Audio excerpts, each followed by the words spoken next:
कहीं तो है सपना और कहीं याद, कहीं तो हंसी रे कहीं फरियाद। पल छिन तेरे मेरे जीवन की यही बुनियाद।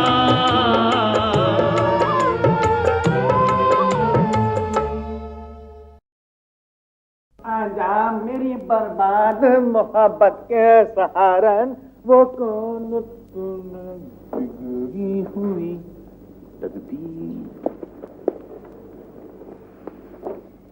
मेरे को तेरे से पूरी हमदर्दी है। मेरी वाली तो विलन बाप के मारे जुदा हुई, मगर तेरी वाली तो आप ही दूसरे हीरो के साथ भाग गई। बबली जी के बारे में इस तरह की बातें करते हुए तेरे को शर्म नहीं ना आती? लो, आप बबली जी को तो नहीं आती तो मेरे को क्यों आने लग पड़ी? आज भी मैंने उसे जेबी के साथ देखा कनॉट प्लेस पे। वो उनकी प्राइवेट सेक्रेटरी हैं। सुना? सेक्रेटरी का पता नहीं, प्राइवेट जरूर है। जो तूने इस तरह की बातें करनी है ना, मैंने तेरा मुंह तोड़ देना है। पहले पैसे निकाल, मुंह तोड़वाने का भी कमीशन लेते हैं। दलाली का धंधा अपना लिया है। 22,024 31,741, ये हो गए 53,765, और वो थे 1,52,000। हाँ, 1,52,000। बिरादर मेरे, तेरी जिंदगी तो लाले का लाखों का हिसाब रखने में ही बीत जानी है। रंगत तो तभी आती है जब रोकड़ा अपने हाथ में आ जाए। 1 2 3 4 5 6 7 8 9 10। लो जी, 1,000 तो यही हुए। अपनी हराम की कमाई मेरे सामने मत गिना कर। सुना? बिरादर, ये मेरी मेहनत की कमाई है। दिन रात पब्लिक की खिदमत करता हूं। अब किसी को खाली मकान में घुसवा दिया, तो किसी को नेता नुताओं से मिलवा दिया, किसी का बिल पास करा दिया, तो किसी को ऑर्डर दिलवा दिया। पिताजी की लाइन तुम में से किसी ने तो पकड़ी नहीं, मजबूरन मेरे को ही पकड़नी पड़ी। जनता का सेवक रोशन लाल। 420। पिताजी ने तेरे जैसे धंधे कभी नहीं किए। सुना? पिताजी गुजरे जमाने के जनसेवक थे, तो मैं आने वाले जमाने का जनसेवक हूं। उन्होंने अपनी तरह से लोगों के दुख दर्द दूर करे, तो मैं अपनी तरह से कर रहा हूं। तू किसी के दुख दर्द दूर नहीं करता, अपने रिफ्यूजी भाइयों की मजबूरियों का फायदा उठाता है। बिरादर, पैसा तो लोगों की मजबूरियों और जरूरतों का फायदा उठाकर ही कमाया जाता है। हाँ, जहां तक मेरा सवाल है, मेरे से ना तो किसी की मजबूरी देखी जाती है और ना मेरे को सौदेबाजी करनी अच्छी लगती है। इसी करके मैंने अपनी सारी मजबूरियों का सौदा एक अदद करोड़पति कन्या की जरूरतों से करने का फैसला किया था, कि फिर तो जिंदगी में सौदेबाजी ना करनी पड़े।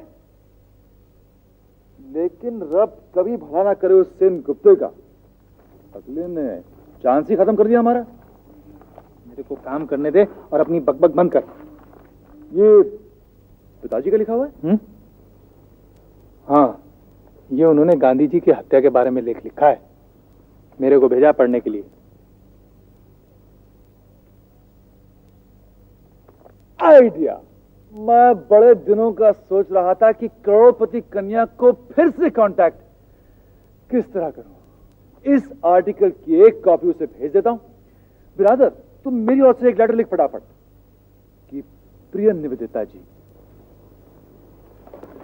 बस, और तो कुछ नहीं मिस्टर शुभेंदु? जी, वो एक क्वेरी आई है माल सप्लाई के बारे में।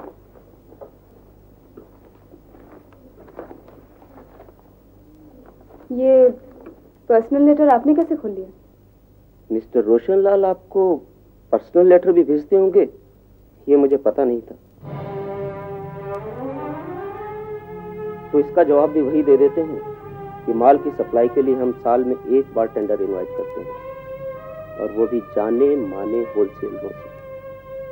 इसका जवाब मैं दूंगी, आप कष्ट न करें। जवां है मोहब्बत, हंसी है जमाना, लुटाया है दिल ने खुशी का खजाना। खुशी का खजाना कहाँ से मिल गया? किसी की जेब काट के? खतों की दावत हुई और रब तेरा भला करे सतबीर, माल सप्लाई का पहला ऑर्डर मिल गया मसालों का, और होते ही होते एक दिन आखिरी ऑर्डर में मिल जाना है। एक अदद लाला रोशन लाल भेज दो सतबीर, भेज देने हैं, भेज देने हैं। तेरी बात हुई निवेदिता जी से? जब माल सप्लाई करने लग पड़ेंगे तो बात भी होने लगेगी। इस फाइल को देखा है? क्या अब भी ये कहोगे मिस्टर रोशनलाल का ऑर्डर मैंने नहीं दिया? ऐसा क्यों कहूंगी? तो क्या तू ये कहना चाहेगी कि मसालों की सप्लाई के ऑर्डर बगैर उसे बात किए, बगैर पूरी जांच के तूने दे दिया? मिस्टर रोशनलाल के ठाकुरदा लाहौर के प्रतिष्ठित व्यापारी थे। जो माल सप्लाई हुआ वो पहले से सस्ता ही नहीं, अच्छा भी है। उसका ठाकुरदा का ज्यादा भरोसा, अपना बाबा का कम। मैं पूछता हूँ, जिसे मैंने अपने होटल में काम करने लायक नहीं समझा, तूने उसे होटल में माल सप्लाई करने लायक कैसे मान लिया? कौन? बाबा, अगर आप समझते हैं कि मैंने गलत फैसला किया है तो मैं आज से इस होटल में काम करना बंद कर देती हूँ। आप और मिस्टर शुभेंदु ही संभाले पूरी तरह।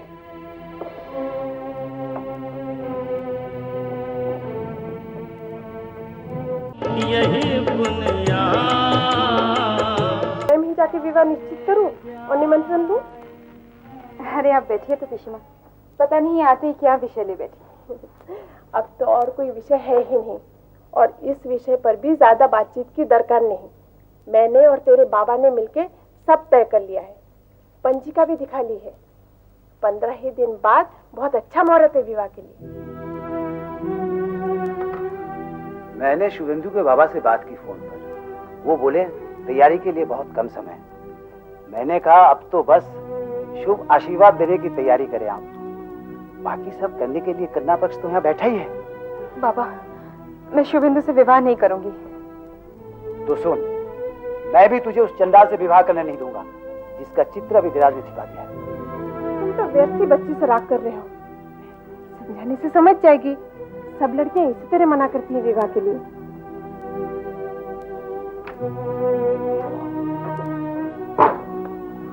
इस चित्र की बात कर रहे हैं आप? अरे, ये तो निवेदिता के बचपन का चित्र है। अपनी माँ की गोद में बैठी है। मैं कहता था ना सुजाता, सब कुछ इसी औरत की करतूत है। जैसी खुद है वैसी मेरी बेटी को बना देना चाहती है। यही भड़का रही है इसे शुभेंदु के खिलाफ, यही धकेल रही है इसे रोशनलाल की ओर।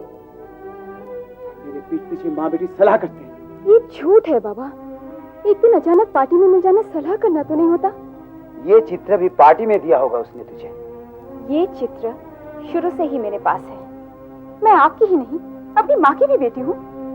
माना माँ की भी बेटी है, लेकिन क्या माँ की ही सुनेगी, बाबा की नहीं? कुछ लाभ नहीं होगा सुजाता इससे बात करके। तुमको तो बात करनी ही नहीं दादा।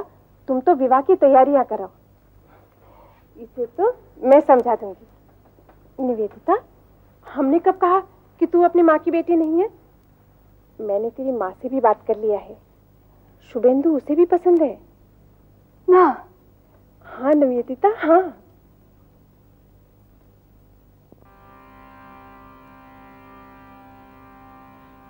राते मोर दुआर गुली भांगलो छोड़े, जानी नाय कि তুমি এলে আমার ঘরে, যে রাতে মোর দুয়ার গুলি ভাঙলো ঝড়ে।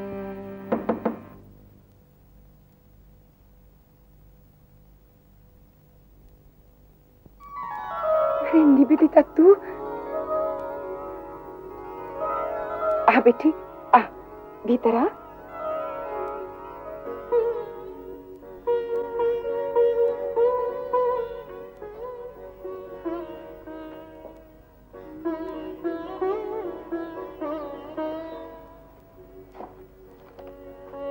बैठ बेटी। तुम गा रही थी ना माँ? अब तो गाना ही मेरा जीवन है बच्ची। गाओ माँ, बहुत दिन बाद तुम्हारी आवाज सुनकर अच्छा लगा। वाह, वर्षों बाद तो बेटी घर में आई है और माँ अपना ही राग आलापती जाए। और सुना, आज कैसे आने दिया तेरे बाबा ने? उन्होंने तो तुझ पर ऐसा पहरा बैठा रखा है कि मिलना तो दूर, मैं तुझसे फोन तक पर बात नहीं कर पाती। मैं पीशीमा से नजर बचा के आई हूँ और बाबा से भी अनुमति नहीं ली। तब तो मेरे लिए दारुण विपत्ति है। कोई पुलिस का अफसर फोन करेगा, कोई वकील चिट्ठी भेजेगा। बाप रे बाप। माँ, बाबा मेरा विवाह करा रहे हैं। जन्म भर तुझे बेटी और नर्स बना के बैठाए रखने से तो ये अच्छा ही है। पीशीमा कहती है कि तुम भी इस विवाह के लिए राजी हो। उन्होंने मात्र सूचना दी थी कि शुभेंदु को तेरे लिए चुना है, और ये भी कि शुभेंदु तुझे पसंद है।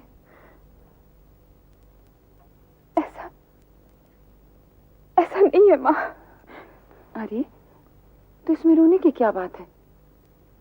पसंद नहीं है तो मत कर उससे शादी। मेरी कौन सुनता है? तेरे विवाह के बारे में तेरी नहीं सुनेंगे। वैसे बेटी सुनती हूँ शुभेंदु लड़का तो भला है।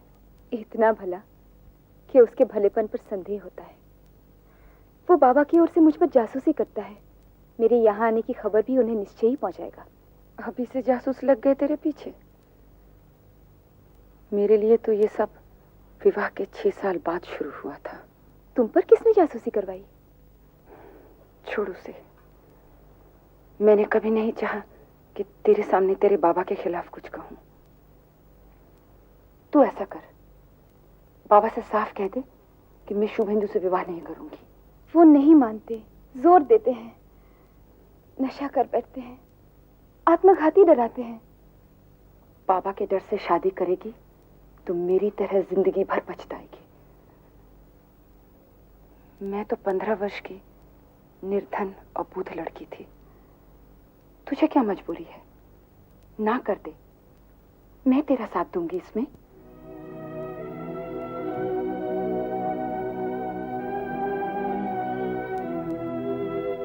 यही बुनियाद। ब्याह नहीं करेगी? क्या कह रही है तू? अब तो सबको चिट्ठी पठा दी, निमंत्रण पत्र छपवा दिए। सप्तपदी तो नहीं हुई? सुन निवेदिता, मस्करी करने की दरकार नहीं है। मैं तो सीरियस हूं पीशीमा। ये विवाह मैं करूंगी नहीं। देख, बाजे बात तू बोल मत। बाहर जा, गहने टहने पसंद करने अपने बाबा के संग बैठ। ना माने क्या? तेरे हाँ करने के बाद ही तो हमने सारी व्यवस्था की थी। आप लोगों ने जबरदस्ती मेरे नाक को हाँ बनाया। उस रात जब तेरे बाबा बहुत नशा करके लौटे थे, मैंने तुझे समझाया था, तू मान गई थी। वो जबरदस्ती थी। क्या हुआ सुजाता? निवेदिता को लेने के खुद यहाँ बैठ गई? मेरी तो कुछ समझ में आता नहीं दादा। पता नहीं क्या हो गया इस निवेदिता को। अब फिर वही कहने लगी है कि शुभेंदु से विवाह नहीं करूंगी। मुझे पता है इसे क्या हो गया है। ये अपनी माँ से मिलाई है। तो खबर ले आया आपका जासूस? शुभेंदु मेरा जासूस नहीं, तेरा होने वाला पति है। नहीं पीशीमा, मैं आपसे हाथ जोड़ती हूँ, मुझे इस विवाह से बचाइए। ये तो बाबा और माँ के विवाह से भी ज्यादा बेमेल होगा। उसमें तो संदेह और जासूसी की नौबत विवाह के 6 साल के बाद आई। इसमें तो विवाह के पहले ही जासूसी शुरू हो गई है। ये सब उस उल्टा ने सिखाया इसे। वो उल्टा नहीं, मेरी माँ है बाबा। मैं भी तो तेरा बाप हूँ। क्या उसके समझाने पर तू मुझे नीच और पापी कहने लगेगी? ऐसा क्यों कहूंगी? आप मेरे बाबा हैं। बाबा है तो बाबा का कहा मान। निवेदिता, अगर तू मेरी बेटी है, ये शादी तुझे करनी ही होगी। वो तो नहीं हो सकता। तब तू मेरा बेटी नहीं। ये आप क्या कह रहे हैं बाबा? मैं ठीक कह रहा हूं। एक बूढ़े अकेले आदमी को इस रकम परेशान करके तुझे क्या मिल रहा है निवेदिता? बोल तो। उस रात भी इसी तरह घेर घार के आप लोगों ने मुझे हाँ कहने पर मजबूर कर दिया, लेकिन आज नहीं मानूंगी मैं बाबा का बड़ा मान करती हूँ। उनके सुख के लिए बहुत कुछ दे सकती हूँ, लेकिन अपना सारा भविष्य दान दे दूं। ये तो असंभव है। तू अपना भविष्य दान मत कर। चली जा उस कुल्टा के पास, विवाह कर ले उस चंडाल रोशन लाल से, अपना भविष्य को उज्जवल बना। जा। माँ, माँ, आ गई बेटी।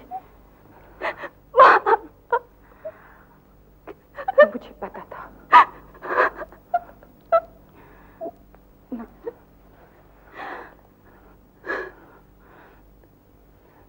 आ, बैठ।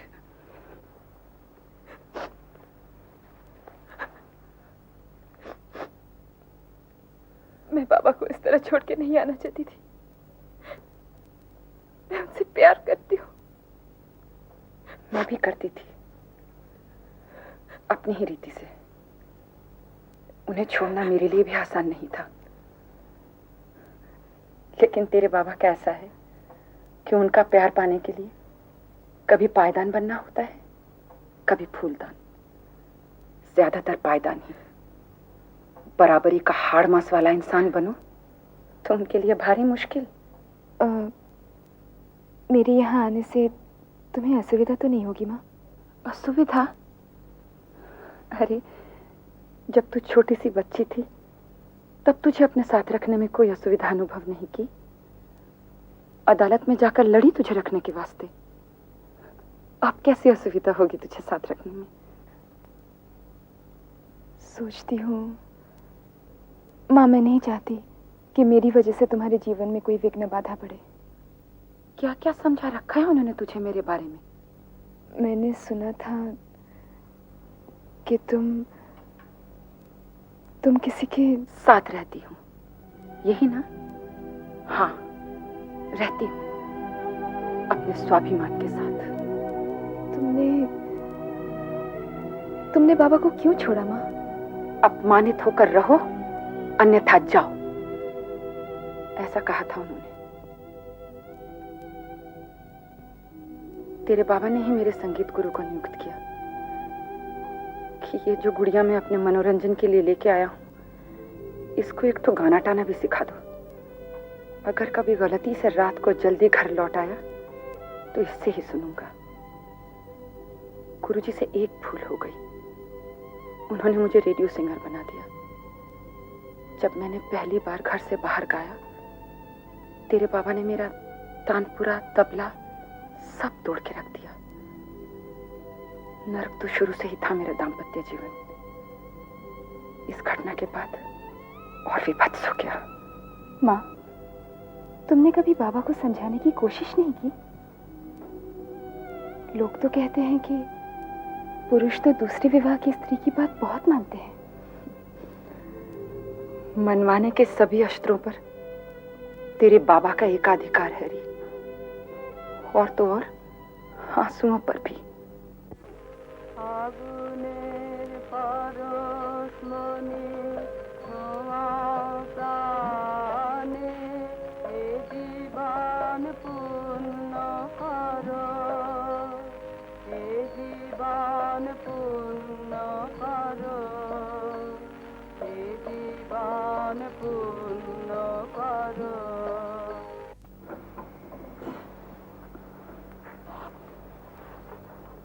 दादा,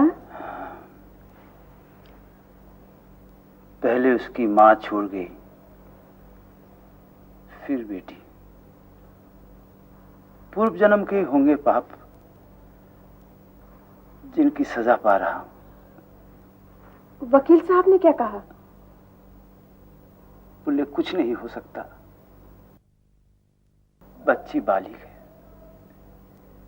मेरे लिए तो बच्ची है वकील साहब, मेरी तो एकमात्र वही बच्ची है वकील साहब।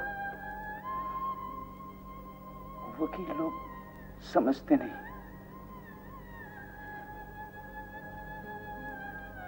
तुम तो समझते हो सुजाता, मेरा अकेलापन। मेरी बच्ची वापस ला दो सुजाता, मेरी बच्ची वापस ला दो। आप? यहाँ? जी मैं पर्सनली आपका शुक्रिया अदा करना चाहता था कि आपकी वजह से हमारे बिजनेस में इजाफा हुआ है। आपको जो ऑर्डर दिया था वो तो शायद कैंसिल कर दिया था बाबा ने। निवेदिता, भीतर आने को नहीं कहेगी मेहमान से? आइए। जी शुक्रिया।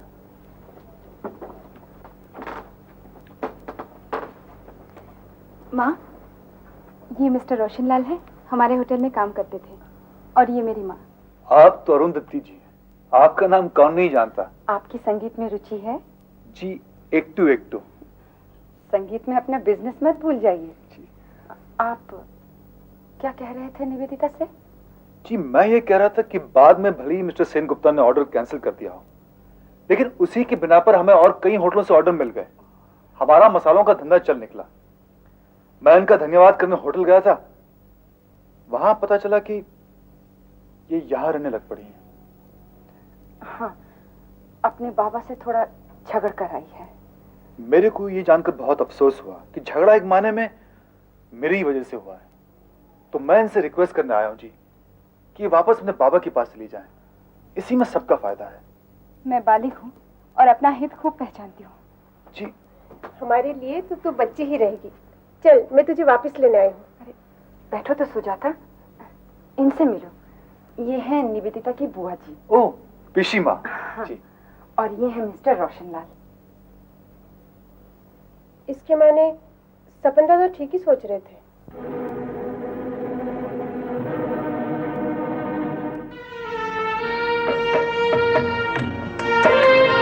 बातचीत में कड़वाहट मत लाओ सेनगुप्ता साहब। कड़वाहट आप लोग लाए हैं, मैं नहीं। इस तरह की बातों में आप बेटे पे अंकुश नहीं लगाएंगे तो किस तरह की बातों पे लगाएंगे?